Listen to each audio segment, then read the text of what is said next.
ହାଏ hello ଆଉ ଗୋଟେ new ବ୍ଲଗ୍ରେ ଆପଣମାନଙ୍କୁ ୱେଲକମ୍ କରୁଛି। ଏଇଟା ଚାଲିଛି ଆଜି ସରସ୍ୱତୀ ପୂଜା ପାଇଁ ପୁରା ଭୋଗ ଆପଣମାନେ ଦେଖିପାରୁଥିବେ। ଏପଟେ ଜରିରେ ବି ପୁରା ଫଳ ସବୁ କଟା ହେଇକି ଅଛି।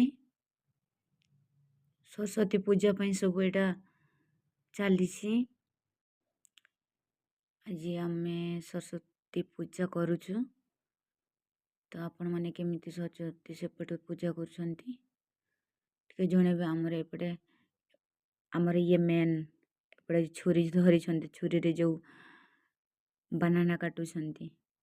ଆଉ ମୁଁ ଖାଲି ଏବେ ଏଇ ଚୁଡ଼ା ଘିଅ ସହିତ ପୁରା ମିଶିଛି, ସେଇଟା ପୁରା ମିକ୍ସ କରୁଛୁ ଆମେ 3 ଜଣ। ଏଇ କାମରେ ପୁରା ଆମେ 3 ଜଣ ପୁରା ଲାଗିକି ଅଛୁ। ଆପଣମାନେ ଦେଖିପାରୁଥିବେ। ଏଇଟା ଭଲସେ ନ ମିକ୍ସ ହେଲେ ନା ମାନେ ଭଲ ଲାଗିବନି ଏଇ ଜିନିଷଟା। ତ ଏପଟେ ଆମର ଏଇଟା ଜଣେ ଭାଇ, ଗୋଟେ ଦିଦି ବସିଛନ୍ତି ଶାଢ଼ୀ ପିନ୍ଧିକି। ଏଇଟା ଆଉ ଜଣେ ମୋଟୁ ଭାଇ ଆମର। ଏପଟେ ପୁରା ପୂଜା ଚାଲିଛି, ଷ୍ଟାର୍ଟ ହେଇଛି, ଆପଣମାନେ ଦେଖିପାରୁଥିବେ। ତ ଏପଟେ ମାଡ଼ାମାନେ ସମସ୍ତେ ବସିଛନ୍ତି ଏଇଠି। ଏଇଟା ଆମ ଚୁଇଁଟା ବସିଛନ୍ତି।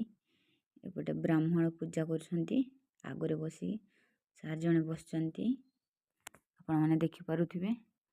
ତ ଆଜି ସୁରୁଖୁରୁରେ ପୂଜା ତ ବହୁତ ଭଲରେ ହେଲା। ଆପଣମାନେ ସେପଟେ କେମିତି ପୂଜାରେ ଡେକୋରେଟ୍ କରିଥିଲେ ଟିକେ ଜଣେଇବେ, ଦେଖେଇବେ। ଆମେ ତ ଏମିତି ଟିକେ ଡେକୋରେଟ୍ କରିଛୁ। ଏତେ ଆଇଡ଼ିଆ ଆମକୁ ଜଣା ନାହିଁ, ତଥାପି ଆଇଡ଼ିଆ କରିକି କରିଛୁ ଆଉ। ସେପଟେ ଆମର ଜଣେ ମୋଟୁ ଭାଇ, ସେ ପୁରା କ୍ୟାମେରା ମାନେ ଭିଡ଼ିଓ କରିବାରେ ପୁରା ବ୍ୟସ୍ତ ଅଛନ୍ତି। ତାଙ୍କୁ ଏତେ ଦେଖେଇଲେନି, କିନ୍ତୁ ସେ ପୁରା ବ୍ୟସ୍ତରେ ଅଛନ୍ତି ନା ଭିଡ଼ିଓ ବନେଇବାରେ, ସେଥିପାଇଁ। ଏପଟେ ଜଣେ ଭାଇ ଖାଲି କେଉଁଠି କ'ଣ ଅଛି କ'ଣ ନାହିଁ ସେଇଟା ଖାଲି ଦେଖୁଛନ୍ତି, ଚେକ୍ କରିଦେଉଛନ୍ତି। କାହିଁକି ନା ଏଇଠି ଇଲେକ୍ଟ୍ରିର ଟିକେ ବହୁତ ଜଲ୍ଦି ଫାୟାର ହେବାର ଚାନ୍ସେସ୍ ଥାଏ। ତ ସେଥିପାଇଁ ଭାଇ ଟିକେ ଚେକ୍ କରିଦେଉଛନ୍ତି।